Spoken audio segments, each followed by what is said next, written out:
우리나라가 앞으로 이제 선진국이 되고 선진국이 돼서 예수 잘 믿는 나라가 돼야지요. 전 세계 교회들 중에 한국 교회가 가장 모범적입니다. 한국 교회 자랑거리를 복음적 전통이라 그럽니다. 이반제리칼 트래디션 그렇게 표현합니다. 한국 교회는 복음적입니다.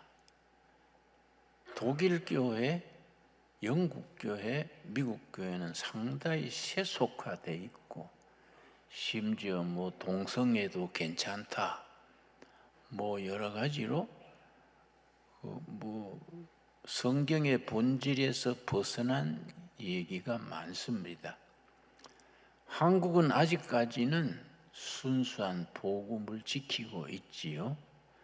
그런 점에서 앞으로 세계 선교에 한국 교회가 중심 역할을 하게 되지요.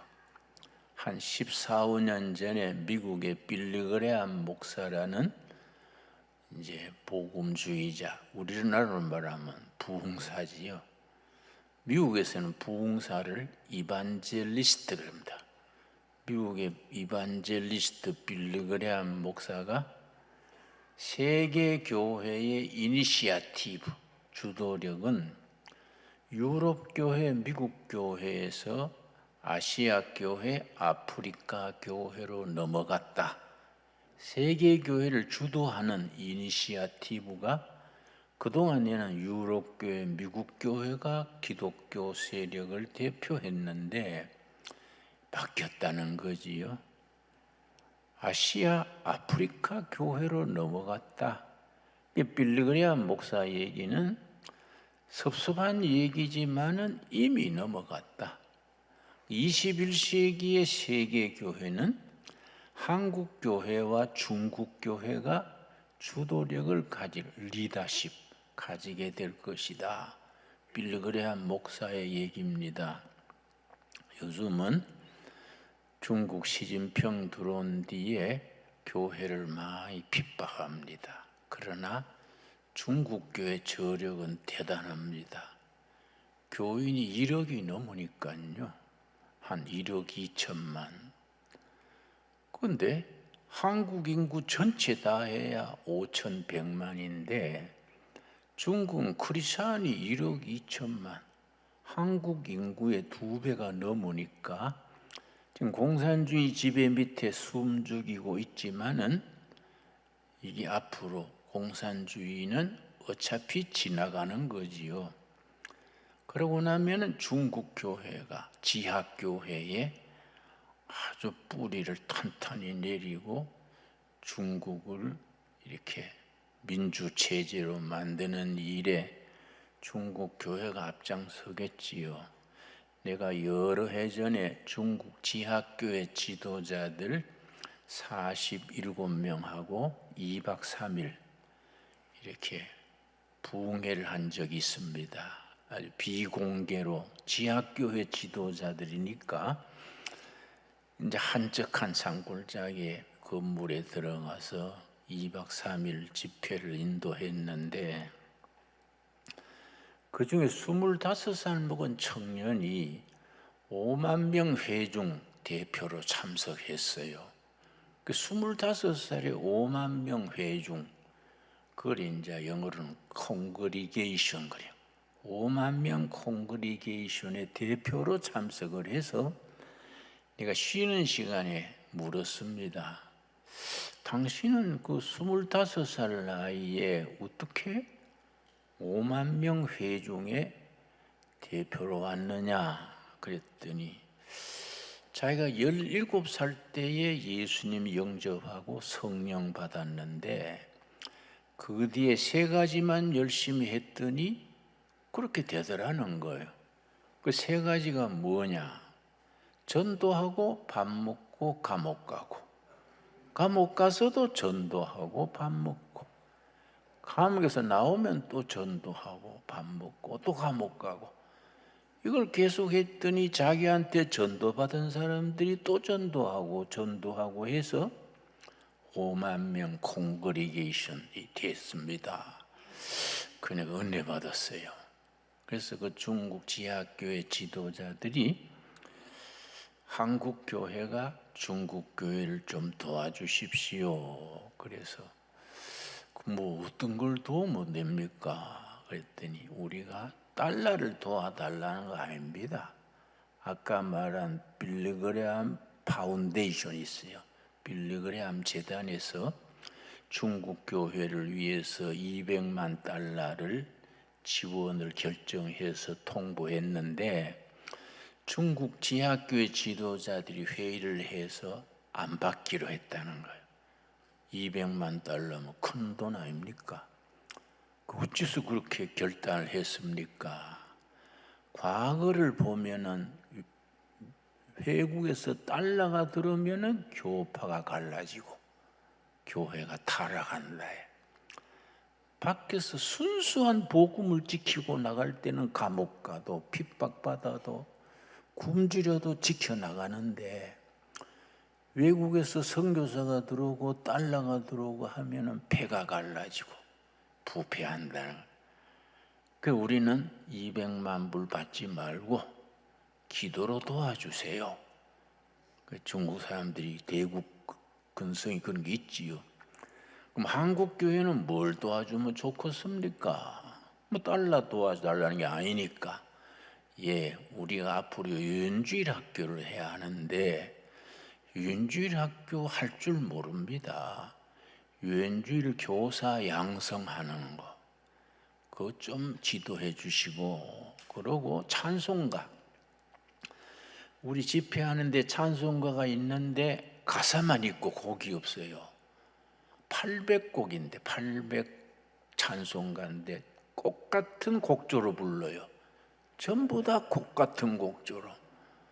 그 나는 중국말을 모르는데 중국말은 난 2단어밖에 모릅니다. 니하오, 세세 그거밖에 모르는데 중국말을 모르는데 그 사람들이 찬송가를 부르는데 내가 그렇게 감동이 오더라고요.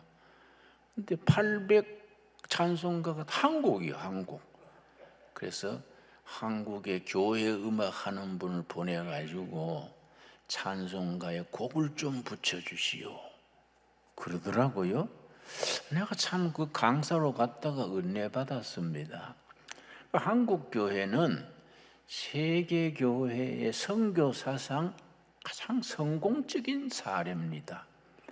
앞으로 세계 복음화에 한국 교회가 쓰임 받지요. 근데 저 강원도에 가면은 예수원이라고 있습니다. 이름 들으셨지요? 지저스 아비 예수원. 거기에 이제 대천덕 신부님, 영어로는 토레이 신부님이 성공회 소속의 신부인데 예수원을 창립했었습니다. 몇 년 전에 이제 소천했습니다만은 살아있을 때 나하고 친했어요. 이 토레이 신부님, 대천덕 신부님은 상당히 영적 영향력이 있어서 조용기 목사님도 자기 11조는 그 예수원에 보냈습니다. 한국계 뜻있는 목사들이 예수원을 참 존중했습니다. 근데 대천덕 신부님이 나하고 얘기하면서 한국이 이만큼 복받고 사는 것은 한국의 지도자나 국민들이 모르는 사이에 성경의 법을 2가지를 지켰기 때문이다. 그래요. 그래서 그게 뭡니까? 그랬더니 성경에는 나그네, 고아, 과부를 섬겨라. 계속 나와요. 고아와 나그네와 과부를 섬겨라. 특별히 신명기 26장 우리 한번 보겠습니다. 신명기 26장 12절 보면은 11조를 내서 어디에 써라 그런 게 나옵니다. 신명기 26장 12절 말씀 12절 셋째 해 곧 11조를 드리는 해에 너 모든 소산의 11조 내기를 마친 후에 그것을 레위인과 객과 고아와 가부에게 주어 너 성읍 안에서 먹고 배부르게 하라. 여기에 의하면 11조금의 용도가 두 가지요. 첫째는 레위인의 생활비, 요즘 말하면 교회 전임 일꾼의 생활비입니다. 전임 일꾼, 목사님, 사찰 집사님, 교육 목사님, 교회 전임 일꾼이 많지 않습니까? 그게 구약으로 말하면 레위인의 생활비지요. 전부 11조금에서 충당했지요. 두 번째는 객 나그네지요. 객과 고아와 가부에게 주어 같이 배부르게 밥상 공동체를 이루어라. 이게 참 중요하지요. 11조금의 용도를 첫째는 교회 전임 일꾼들의 생활비, 그리고 뭡니까? 유지비, 전기세, 난방비 많지 않습니까? 교회 관리 유지, 성전 관리비지요.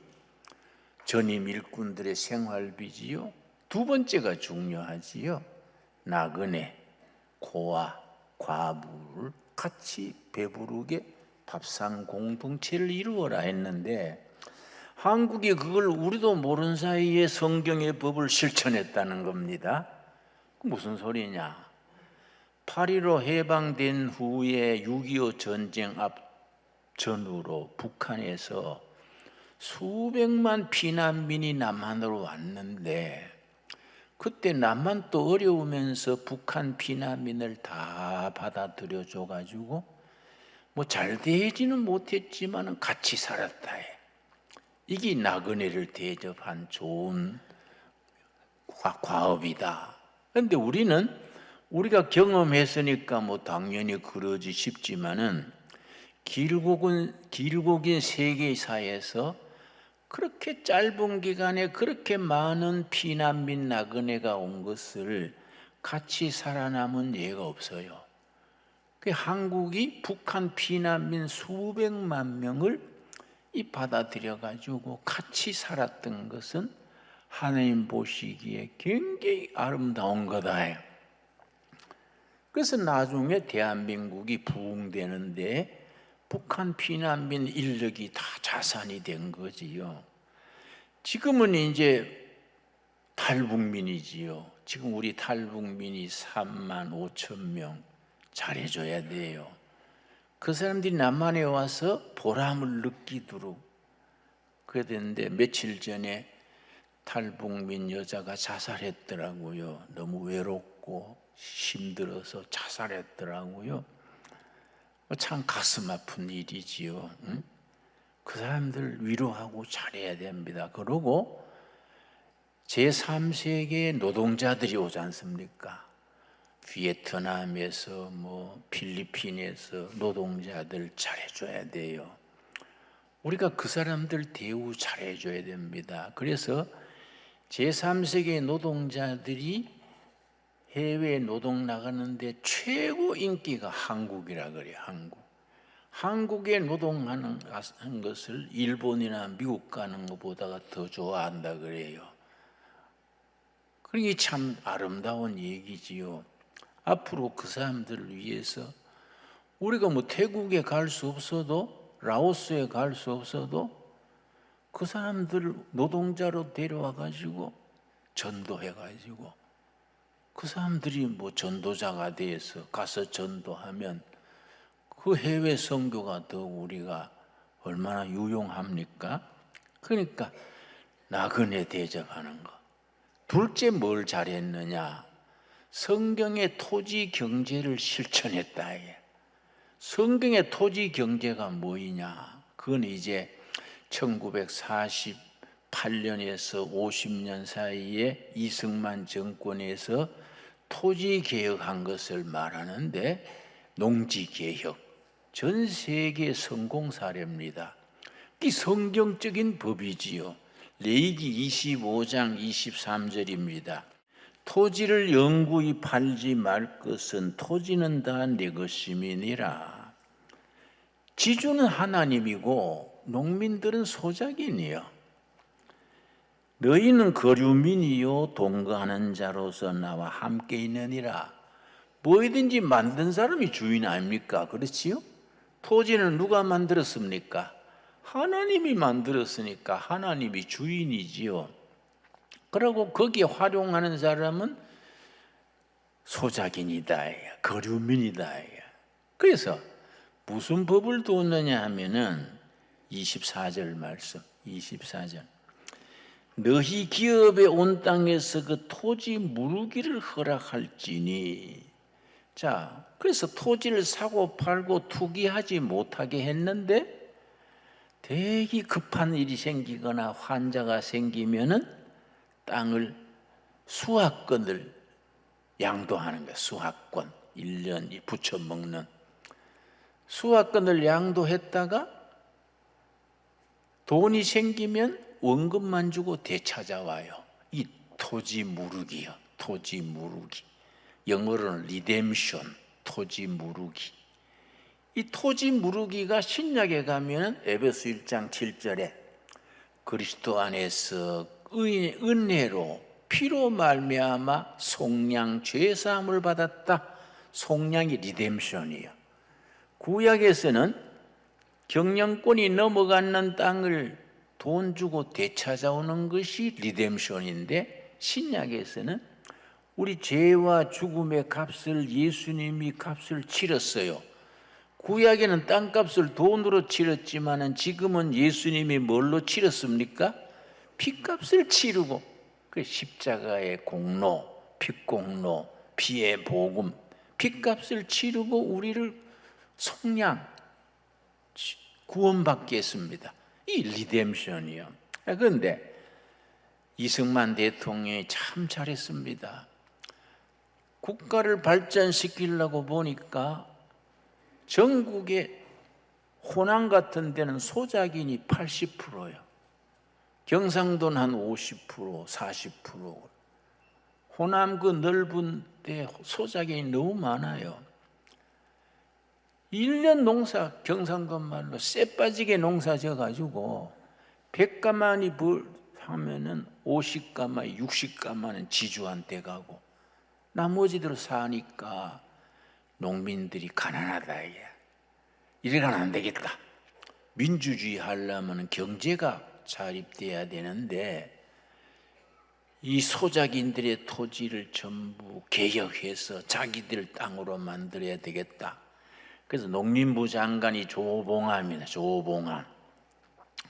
옛날 공산주의 하다가 전향했는 컨버트한 사람이 조봉암인데 똑똑했어요. 농림부 장관 시켜가지고 이승만 대통령이 특명을 내렸어. 농지 개혁하세요. 소작인들에게 농지를 다 주세요. 그런데 북한에서는 강제로 수용해서 무상분배, 지주들 막 숙청하고 어떤 때는 막 죽이고 감옥 놓고 인민재판에서 땅을 뺏어가지고 소작인한테 줬어요. 근데 이승만 대통령 그래 하면 민주주의에 안 맞서. 지주 땅을 정부가 사가지고 농민들에게 유상상환으로, 그래서 매년 농사 지은 것 중에 옛날 소작료 내던 걸로 땅값을 갚으면 자기 땅이 될 거요.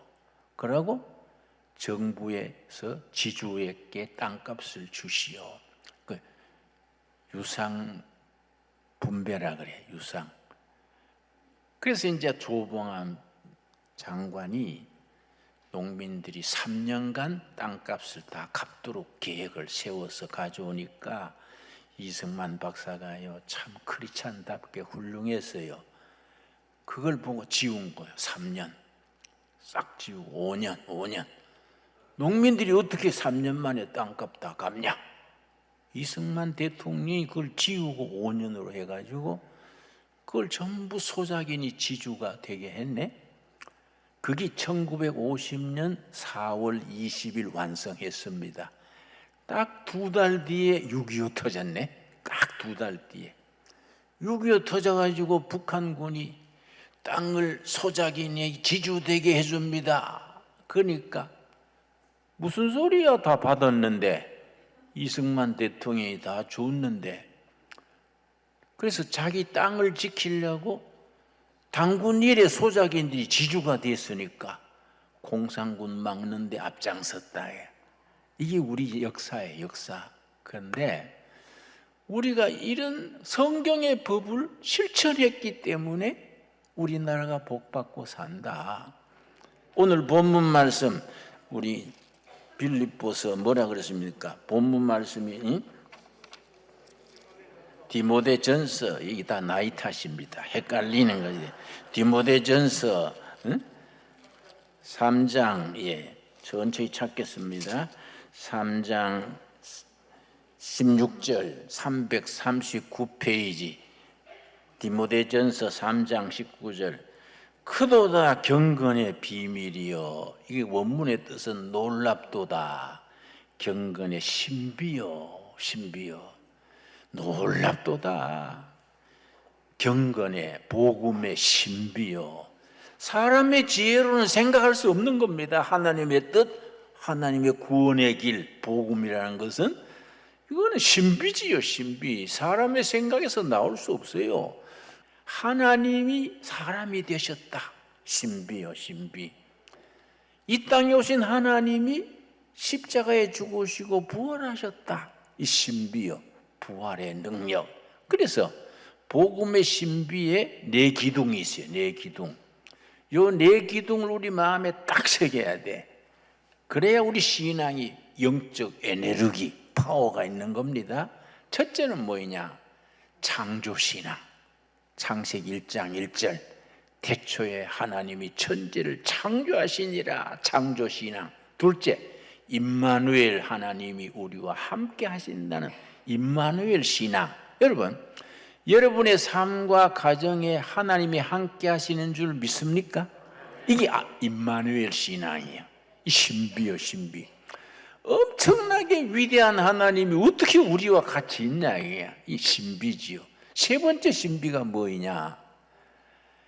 하나님이 사람이 되어 오셔가지고 대접받으러 온 게 아니에요. 고난당하시고 십자가에 죽으셨다. 십자가의 신비요, 십자가 신앙. 그런데 십자가에 죽고 끝냈으면 뭐 끝났겠지요. 복음이 없지요. 근데 무덤을 깨치시고 부활하셨다. 부활의 신비요, 부활의 신비. 요 네 가지가 복음의 신비의 핵심이지요. 건물이 네 기둥이 유지하지요. 복음의 신비는 네 기둥. 첫째 기둥이 뭐라고요? 창조신앙. 둘째 기둥은 임마누엘 신앙. 셋째 기둥은 십자가 신앙. 네 번째 부활. 이 복음의 신비를 가슴에 품고 어떤 역경, 어떤 시련도 극복하고 승리하는 우리들이 될 수 있게 되기 바랍니다.